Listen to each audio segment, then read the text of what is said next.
자, 오늘 주님께서 주신 말씀 누가복음 23장 6절부터 12절까지의 말씀 제가 읽도록 하겠습니다. 빌라도가 이 말을 듣고서 이 사람이 갈릴리 사람이요? 하고 물었다. 그는 예수가 헤롯의 관할에 속한 것을 알고서 그를 헤롯에게 보냈는데 마침 그때 헤롯이 예루살렘에 있었다. 헤롯은 예수를 보고 매우 기뻐하였다. 그는 예수의 소문을 들었으므로 오래전부터 예수를 보고자 하였고 또 예수가 일으키는 일에서 어떤 표적을 보고 싶어 하였다. 그래서 그는 예수께 여러 말로 물어보았다. 그러나 예수께서는 그에게 아무 대답도 하지 않으셨다. 그런데 대제사장들과 율법학자들이 곁에 서 있다가 예수를 맹렬하게 고발하였다. 헤롯은 자기 호위병들과 함께 예수를 모욕하고 조롱하였다.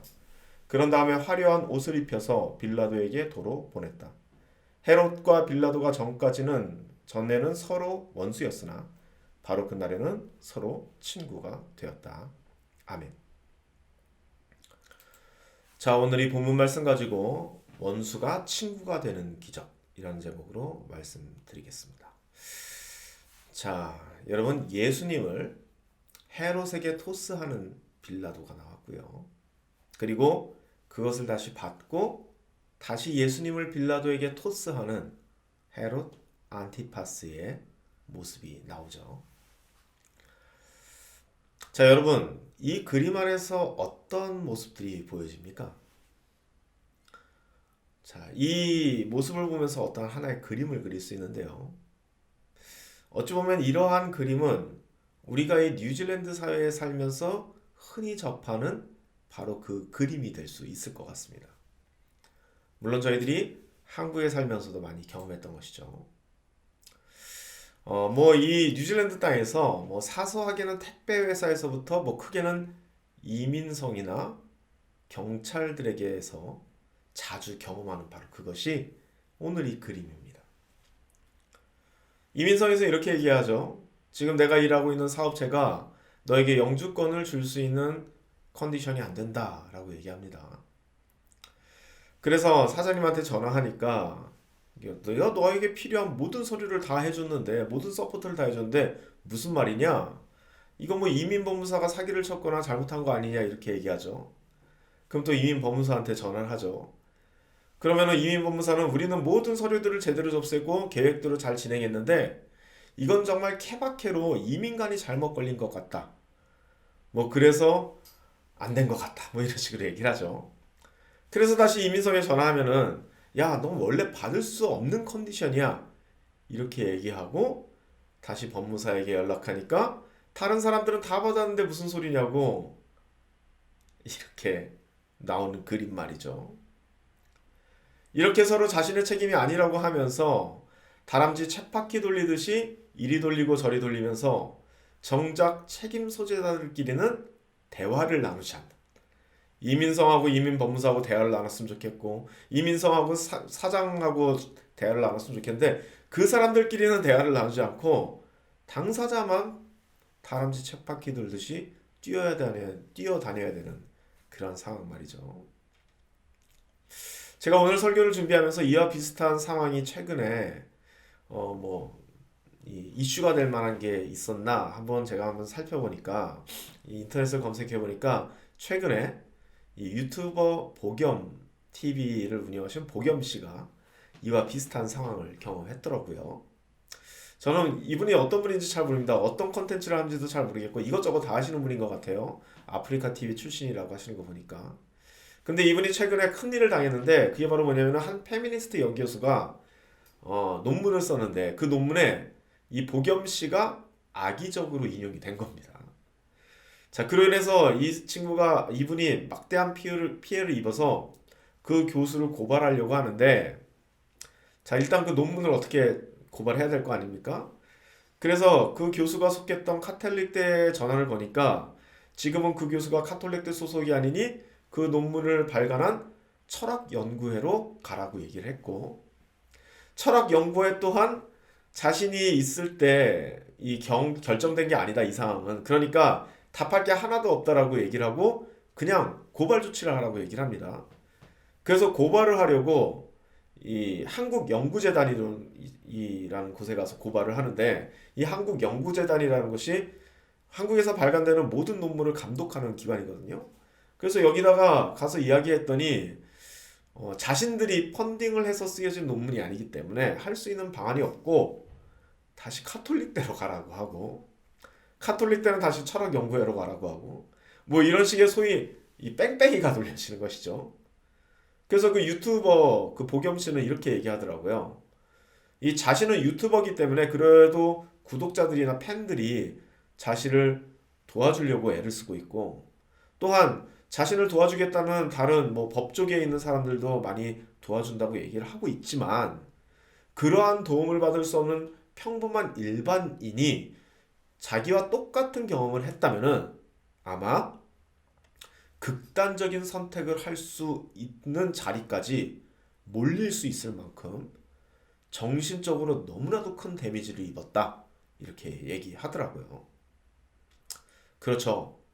여러분, 이런 식의 뺑뺑이가 우리가 살고 있는 이 사회 안에서 공공연하게 행해지는 것이 사실입니다. 그리고 이 공공연하게 행해지는 많은 이유가 있습니다. 여러분들 경험하고 저도 경험했던 바로 그것들 말이죠.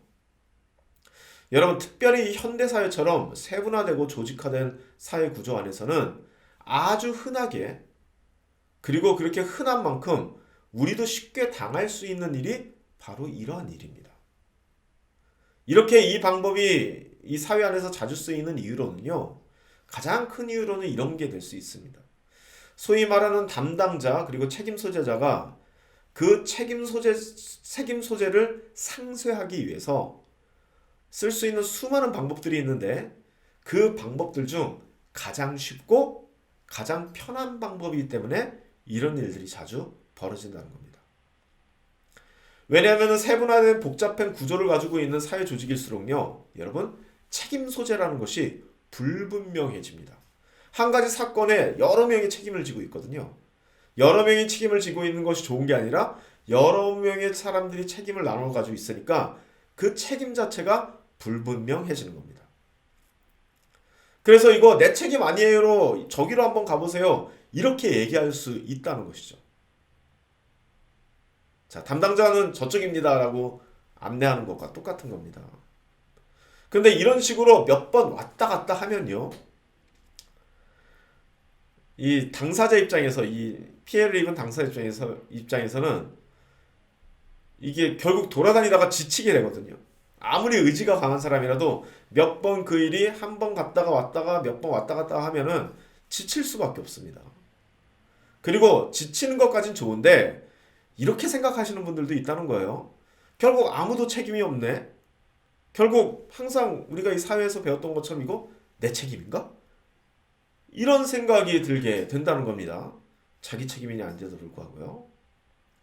책임이라는 것 자체가 원래 이렇게 몇 번 주고받으면요, 이런 식으로 사라지게 됩니다. 근데 그게 사라지지 않거든요. 원래는 안 사라지죠. 어떻게 이게 사라지겠습니까? 누군가는 책임을 져야 되는데요. 그렇기 때문에 결국 그 일을 초래한 본인이 그 책임을 지게 되는 것이죠. 여러분, 이러한 일들이 반복이 되고 그렇게 일상이 돼버리면요, 지금 이 현대사회처럼 정말 놀라운 일들이 벌어집니다. 사람들의 가치관이 변하기 시작한다는 겁니다. 여러분, 제가 여러분에게 몇 번 말씀드렸지만 제가 정말 이해할 수 없는 이 현대인의 사고 중에 하나가 바로 이런 겁니다. 이런 논리를 주장하시는 분들이 있어요. 폭력을 당하는 사람이 있습니다. 폭력을 당한 사람이요. 그런데 그 폭력을 당한 사람한테 경찰이 이렇게 얘기하는 겁니다. 뉴질랜드, 호주에서 자주 일어나는 일이죠. 그러게 왜 그렇게 한밤중에 쏘다닙니까? 이 얘기하는 겁니다. 아니, 쏘다닌 거 쏘다녔나요? 어쩔 수 없이 가는 거죠. 자, 이와 비슷하게 성폭력을 당한 여성에게 그러게 왜 그때 너가 그 위험한 자리에 있었어? 라고 얘기하는 거예요. 왜 그렇게 옷차림을 하고 다녀? 이렇게 나무라는 것 말이죠. 여러분, 심지어는요, 한 일본 친구가, 제 일본 친구가 말하는데 이런 경우도 있대요. 길에 서 있다가 길에 그냥 길가에 서 있었어요. 근데 차가 덮쳐가지고 교통사고를 당했습니다.